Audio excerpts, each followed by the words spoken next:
A Muslim man surrounded a 70-year-old priest with walls of fire during the holiest night of Ramadan. And what the priest did next shattered everything Omar believed about God. When the flames were burning and the old man looked Omar dead in the eyes, why was he the one who felt afraid? My name is Omar. I am 31 years old. And on the 14th day of Ramadan, April 17th, 2019, I lit fires around a living priest in a dark alleyway in Cairo, Egypt. My hands were steady. My heart felt clean. I was completely sure that Allah was proud of me in that moment. I had no idea that the God of that same priest was already watching and already preparing something I could never have seen coming. I grew up in Shubra. It's a crowded and noisy part of northern Cairo, where the streets smell like bread and diesel fuel, and the call to prayer echoes off concrete walls 5 times a day like a heartbeat. Our apartment building had 4 floors and paper-thin walls, and in the evenings you could hear every family's dinner conversation if you stood still long enough in the stairwell. But the sound I remember most from my childhood was not my neighbor's. It was my father's voice. My father's name was Mahmoud. He was not an imam at any official mosque, but in our neighborhood he carried that kind of weight anyway. When disputes broke out between families on our street, people came to Mahmoud. When someone needed guidance about how to handle a business matter the right Islamic way, they knocked on our door. It's every evening after Maghrib prayer. My father would climb the stairs to our rooftop with his Quran and read aloud into the open air. His voice would drift down to the street below, and I remember watching from the window as people walking past would slow down just slightly when they heard him, the way people slow down when they pass something beautiful. When I was 4 years old, I used to climb into his lap during those rooftop recitations. The Arabic words meant nothing to me yet, but the sound of them felt like being wrapped in something warm and solid, and I would fall asleep pressed against his chest, listening to the rhythm of scripture moving through him. That feeling, that sense that the words of God were something you could physically feel if you were close enough to someone who truly loved them, became the thing I spent my entire childhood chasing. My mother, Nadia, was quieter than my father, but no less devoted. She fasted every Monday and Thursday throughout the year, not just during Ramadan. A voluntary practice, she said, built the walls of the soul higher, so that doubt had less room to climb in.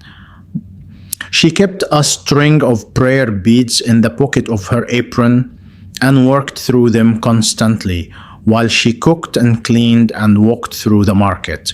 When I asked her once why she prayed so much when she already seemed so good, she looked at me with serious eyes and said that a Muslim who did not actively protect his faith was a Muslim who was already slowly losing it. I was 7 years old. I did not fully understand what she meant, but I pressed those words into a deep part of me and they stayed there. By the time I was 10, I had memorized the entire 30th chapter of the Quran. The section called the Juz Amma that most children learn first, and I had already begun working through the longer and more difficult chapters that came before it. My Quran teacher was a thin, patient man named Sheikh Nasser who ran afternoon classes in a room attached to our local mosque. He had been teaching children for 30 years and said he could tell within the first week whether a student was memorizing or understanding. He told my parents after my first month that Allah had placed an unusual hunger in my heart, not just for the words, but for the meaning underneath them. I stayed late after lessons to ask Sheikh Nasser questions that the other boys never thought to raise. Why did this verse come before that one? What did a particular word mean in the old Arabic that it no longer meant in the modern version? Why did the early companions of the Prophet respond to suffering with gratitude instead of anger? Sheikh Nasser would sometimes laugh quietly at my questions, not because they were foolish, but because they were the questions of someone who was not just learning a religion, but falling in love with it. That is exactly what was happening. I was falling in love with Islam the way some children fall in love with music or with the sea. It was not something I decided. It was something that happened to me. Ramadan in our home was the peak of everything. Nothing in the year came close to it. The suhoor meal eaten before sunrise in the deep quiet of 4 a.m., my father whispering prayers over bread and dates and sweet tea while the rest of Cairo slept. The long daylight hours of the fast, when hunger became something almost holy, a physical sign that your body was bowing to something bigger than its own needs. The iftar moment at sunset, when the call to prayer finally broke the day open and every family on our street seemed to breathe out at exactly the same second. Neighbors would carry plates of food to other neighbors' doors. Children would run between apartments with sweets. The whole neighborhood became a single living thing for those few minutes between the prayer and the first bite, and I loved it more than I loved anything. I was not a perfect boy. I lost my temper sometimes.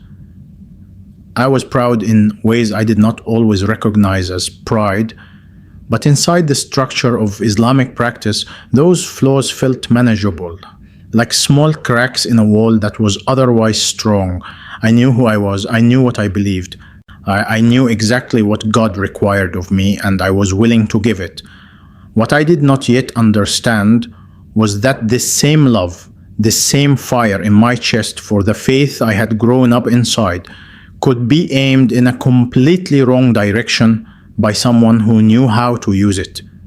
And in 2017, that person arrived at our mosque from Alexandria with sharp eyes and a voice like a command, and everything I thought I knew about righteous action was about to be rewritten. Ask yourself this question: have you ever loved something so completely and so purely that you would have done absolutely anything to protect it, even before you understood what anything was truly going to cost you? The man's name was Bilal Hassan, and he arrived at our mosque in the spring of 2017 like someone who had been sent rather than invited. He was 28 years old, lean and precise, with a beard trimmed to exactly the same length on both sides and eyes that moved around a room the way a teacher's eyes move, checking who is paying attention and who is not. He had come from Alexandria, where he had been running study circles for young Muslim men, and someone in our community had heard about him and brought him north. Within 3 weeks of his arrival, he had more young men attending his evening classes than the Sheikh had in his regular Friday lectures. I went to his first class out of simple curiosity. I stayed because of the way he made me feel. Bilal spoke about Islam the way no one I had heard before spoke about it. Not as a gift to receive and be grateful for, but as a position to hold and defend. He talked about faith as if it were a territory that had borders, and borders required guarding. And men who did not guard them were failing their families, their community, and their God. I was 25 years old and working a government accounting job that felt small and meaningless. And Bilal was offering me the feeling that I was part of something enormous and urgent. I drank it in. He spoke often about the Coptic Christian community in Shubra. Our neighborhood had always been mixed. There was a Coptic church 2 streets from our mosque, a quiet building with a small blue cross above the door, and the families who attended it had been our neighbors for generations. My father never spoke about them with any particular feeling one way or the other. They lived their way. We lived ours. The two tracks of life ran parallel and mostly did not touch. But Bilal said that this quiet coexistence was itself a kind of defeat. He said the Coptic community had grown more visible in recent years on purpose, that their public processions on holy days were deliberate provocations designed to test how much ground they could claim. He said church bells heard in a Muslim neighborhood were not innocent. He said a faithful Muslim during the holy month of Ramadan especially had a duty to make certain that the sacred nature of the month was protected from anything that could weaken it. I want to be honest about something because I think it matters. These ideas did not feel violent to me when Bilal first introduced them. They felt like the logical extension of the devotion I had always had. If Islam was true, and I believed completely that it was, then protecting it was not aggression, it was love. Bilal was simply giving that love a sharper and more active shape. At least that was how it felt inside his evening classes with the other young men nodding around me, and the feeling of belonging pressing against the inside of my chest. By early 2019, I had been attending Bilal's circles for nearly 2 years. I trusted him more than I trusted almost anyone outside my family.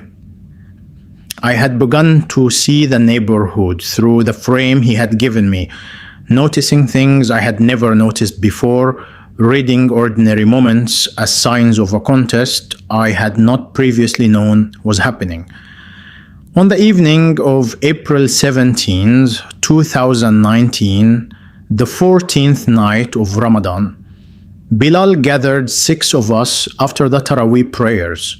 The mosque had emptied and the air outside was cool and dry with that particular late April Cairo coolness that only lasts a few weeks before the heat returns. He spoke quietly, standing in a small circle with us in the alleyway behind the mosque. He had learned that Father Boutros, the elderly priest from the church on our street, walked home alone each night through the narrow alley behind the market. He had rags soaked in lighter fluid in a bag. He distributed them to us and explained what we would do. It was not meant to physically harm the priest, Bilal said. It was a message, a demonstration that Ramadan was sacred space and that someone who made himself publicly visible in this neighborhood during this month should understand that there were men who would respond. He called it a symbolic cleansing. He said the word for it 3 times as if repetition made it more legitimate. My hands did not shake when I lit the first rag. The flame rose orange and sharp against the dark alley walls. On both sides of that narrow passage, the fires caught and built, and the light they made was strange and dancing. Father Boutros came around the corner at 10:48 p.m. He was a small man, perhaps 70 years old, with white hair and a worn black cassock that reached his ankles. He carried a small bag in one hand and walked with the slight forward lean of someone whose knees had been giving him trouble for years. He reached the entrance of the alley and stopped. I expected him to run. I expected him to shout or fall back in fear. Instead, he stood completely still. He looked at the fires on both sides of the path. Then he raised his right hand slowly and looked directly at me through the flames and said in a voice that was steady and quiet and somehow louder than anything else in that alleyway, "God forgive you, my son, though every one of you." Then he bowed his head and began to pray. Look inside your own heart right now. Have you ever tried to make someone afraid and instead found yourself suddenly, completely, and inexplicably more frightened of them than you have ever been of anything in your life? We ran before any police came. I moved fast through 3 blocks of side streets with the sound of my own footsteps too loud in my ears, and I did not slow down until I reached the stairwell of my building and stood there in the dark with my back against the concrete wall and my breath coming in short, hard pull. My heart was slamming. I told myself it was the physical act of running. I told myself it was the natural response of a body that had just done something risky. I was very careful not to think about what else it might be. I performed my witr prayer before lying down that night, kneeling on my rug with my forehead pressed to the floor and asking Allah to accept what we had done as a defense of His holy month. Then I lay down in the dark and waited for the calm that usually followed prayer. It did not come. Instead, I heard the voice, not loud, not supernatural in any way I could point to, simply present in the silence of my room, the way a sound stays in your ears after the source of it has stopped. God forgive you, my son, every one of you. 7 words. I heard them as clearly as if Father Boutros were standing 3 feet from my bed. I pressed my pillow over my ears, and the words continued.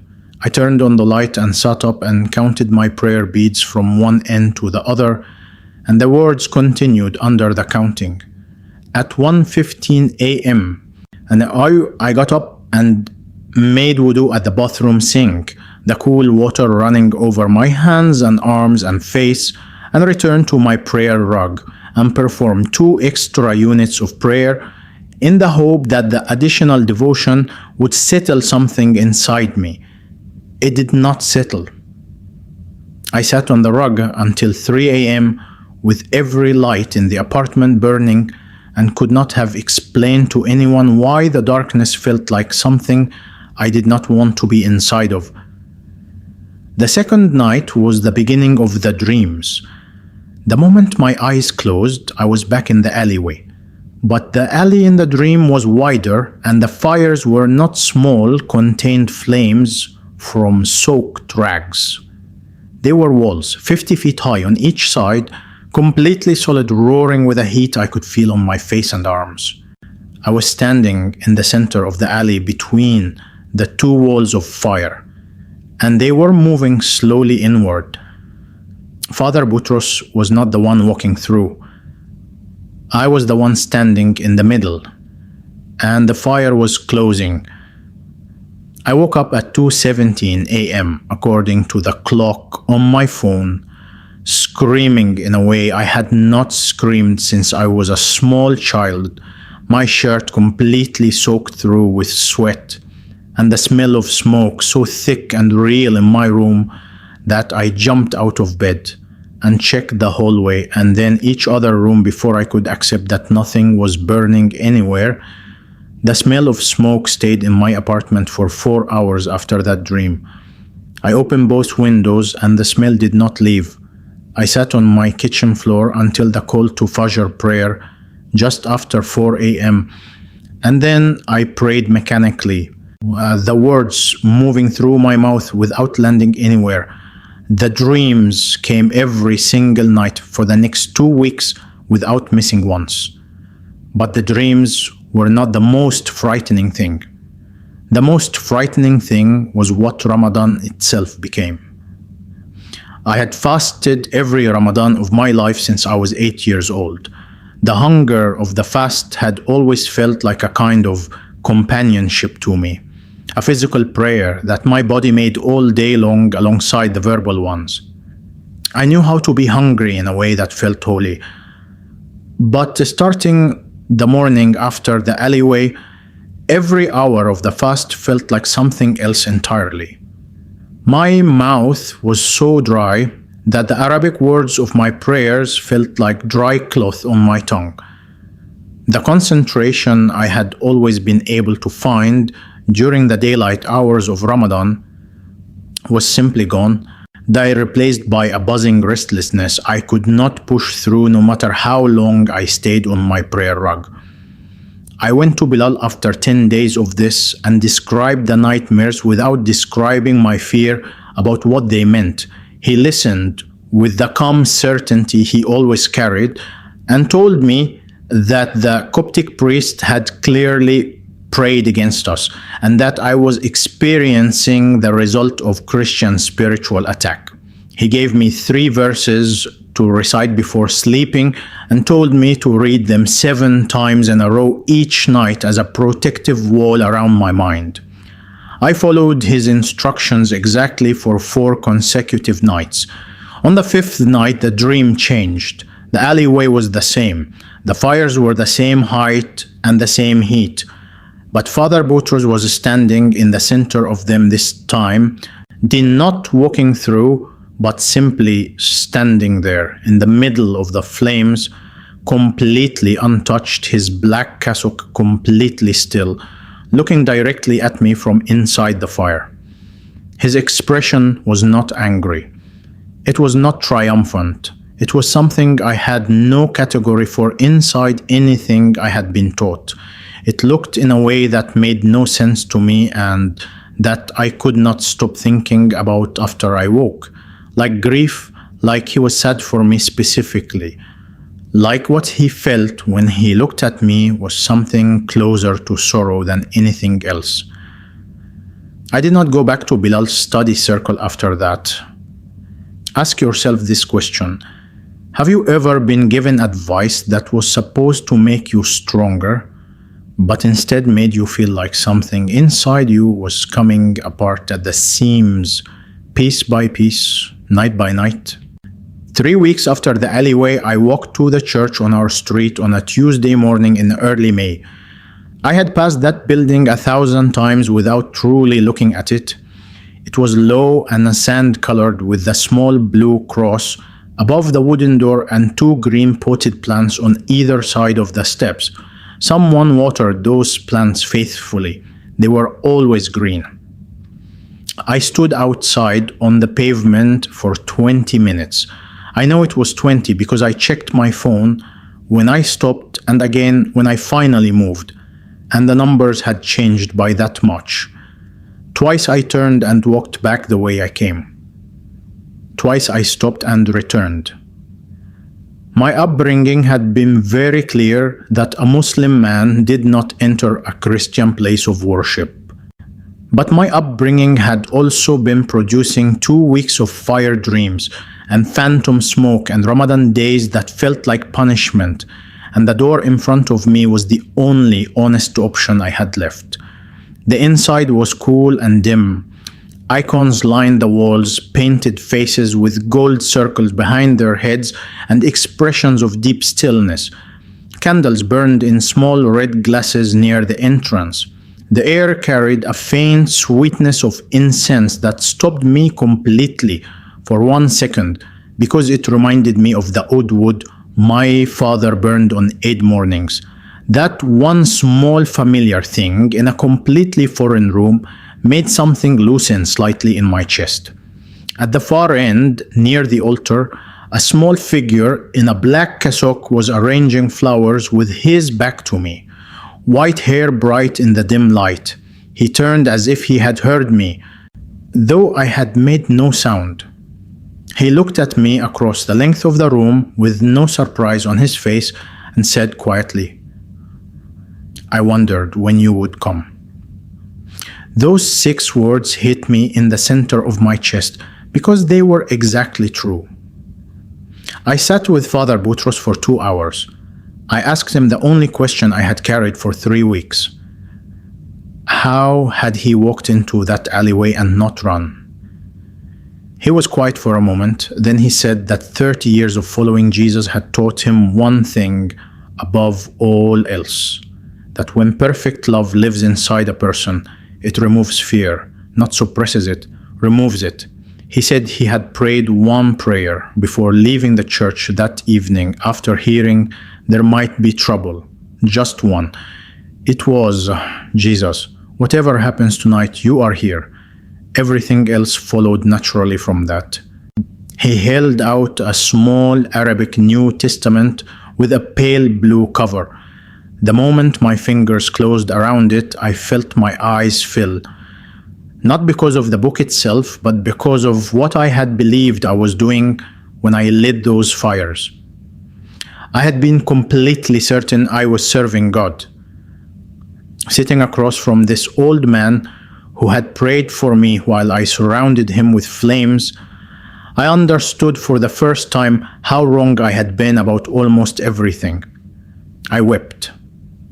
Not from sadness, from the feeling of putting down something very heavy that you never knew you were carrying because you had never once set it down.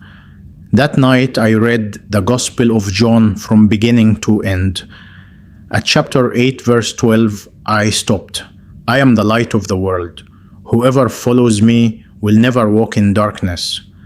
I got on my knees and asked Jesus Christ to save me. And what if the person you tried to frighten was carrying the one thing you had been searching for your entire life, and they were willing to give it to you anyway? The cost of following Jesus in Shubra arrived fast and without softness. My father did not go silent, the way I feared he might. He wept. He sat at our kitchen table on the morning I told him, a man who had read Quran from the rooftop every single evening of my entire childhood, and he pressed both hands flat on the table and wept with his eyes open. He did not look away from me. He said over and over in a quiet voice that he did not understand where he had failed. His disappointment was not cold. It was warm and broken, and it pressed against my chest like something physical. My mother, Nadia, did not leave her bedroom for 2 full days. On the 3rd day, she handed my brother a folded piece of paper to pass to me. 4 sentences. She had prayed for me every day since before I was born. She did not know who I was now.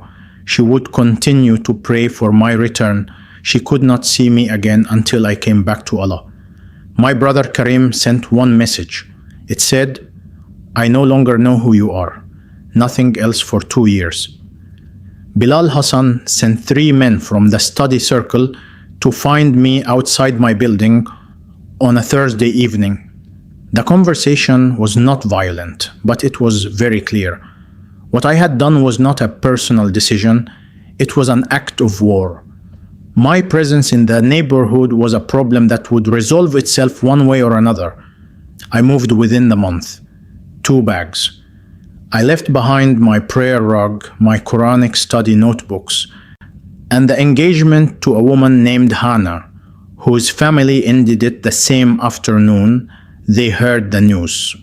I rented a small room in a Christian neighborhood in Heliopolis and brought almost nothing except the pale blue New Testament Father Boutros had placed in my hands, now full of my own pencil marks, and the peace. I want to say something honest about the peace because it is the part people find hardest to believe.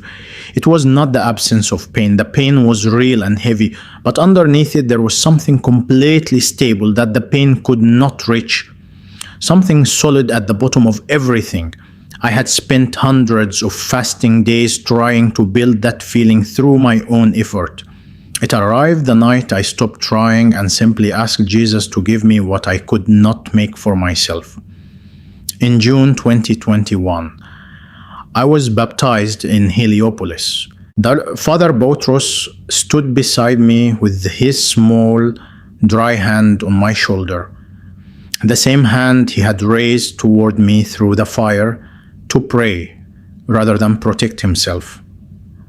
Ramadan comes every year. I receive it now with a quiet reverence because it was on the 14th night of the fast, while I believed I was doing the most righteous thing of my life, that Jesus Christ decided it was exactly the right moment to show me who he actually was. If the God who made you has been following you through every wrong turn and every fire you have ever lit in his name, what are you still waiting for before you simply ask him who he is?